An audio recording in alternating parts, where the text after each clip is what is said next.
I couldn't believe it. On a Christian call-in radio show, a caller said, "It's okay for Christians to lie. After all, Jesus lied to his own brothers." Wait a minute. Jesus lied? Jesus is God. Jesus never lied. Where did he get that? Well, it turns out his Bible is missing an important word, and that missing word turned Jesus into a liar. I'm David Daniels, author of the book, Look What's Missing. Let me tell you what happened. The caller was referring to John chapter 7. In it we find that Jesus had been in Galilee for the last few months. The Jewish leaders wanted Jesus dead.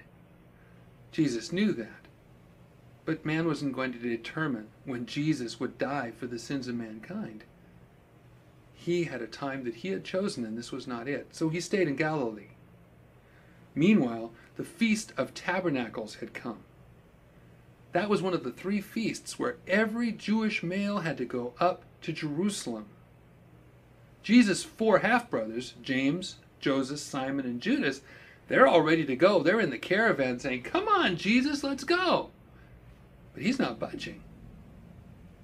What's Jesus going to do? He has 2 options.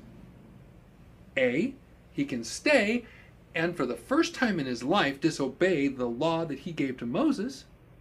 Or B, he could go and show himself to the priests and get himself killed before the time he had chosen. What would he do? Well, according to this caller's Bible, Jesus said, "You go up. I'm not going up to this feast." And he stayed in Galilee. But a little while later, there Jesus is in Jerusalem. According to that Bible, Jesus lied to his brothers. How would they ever believe him again when he said, "I am the way, the truth, and the life"? Wait a second. If Jesus lied and God never lies, how could Jesus be God? Do you see where this is going? Ouch. The caller was saying, Jesus lied.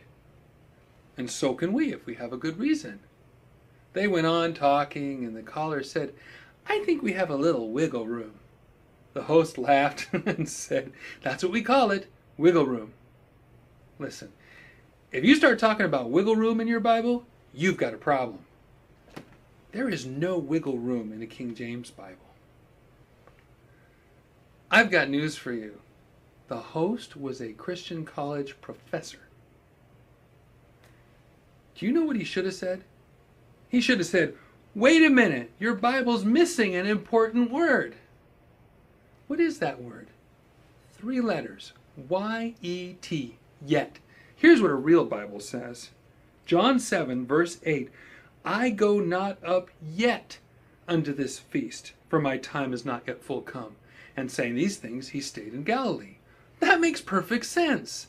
Jesus didn't go up then, but after his family had gone up, he went up secretly. So 1, he kept the law of Moses, and 2, he didn't expose himself to the priests and an early death. Do you see what a problem that one little word can make? One missing word could turn Jesus into a liar. How many lies does it take to make a liar? Just one.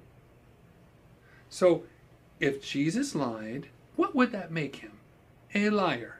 Hebrews 6:18 says that it is impossible for God to lie. So if it's impossible for God to lie and Jesus lied, what would that make him? Not God. Revelation 21:8 says all liars are going to the lake of fire. Are they going to say that Jesus is going to the lake of fire? This is absurd. How could anybody believe this? Do you hear where all this is going? It's absurd, it's crazy, and it's all from just one missing word in one verse. But you know what? It's not just this version. I found 20 different Bible versions missing that important word yet. And that's just one verse. In my book, there are over 250 different verses missing whole words, phrases, even verses. And they're important. Everybody knows there's problems with the Jehovah's Witness Bible, but did you know that 5 of the most popular Bibles are missing more words, phrases, and verses than the JW Bible? Evangelicals believe a doctrine, have through the centuries. It's found in one specific Bible verse. Did you know that 29 modern Bibles are missing that verse? What about the Trinity? Did you know that the best verse to explain the Trinity is removed in 37 of the 40 Bibles I reviewed for this book? You know, you can tell a lot about what a person believes or doesn't believe by what he takes out of his Bible. God made a promise to preserve his words. God kept his promise by preserving his words through faithful followers in different languages through the centuries. And those words are preserved in English in the King James Bible. It's not missing a thing. I can't say that about the other 40 Bible versions. Is a version you like in this list? You need to find out. If you really care about God and his words, make sure you don't put your trust in a Bible that's missing something.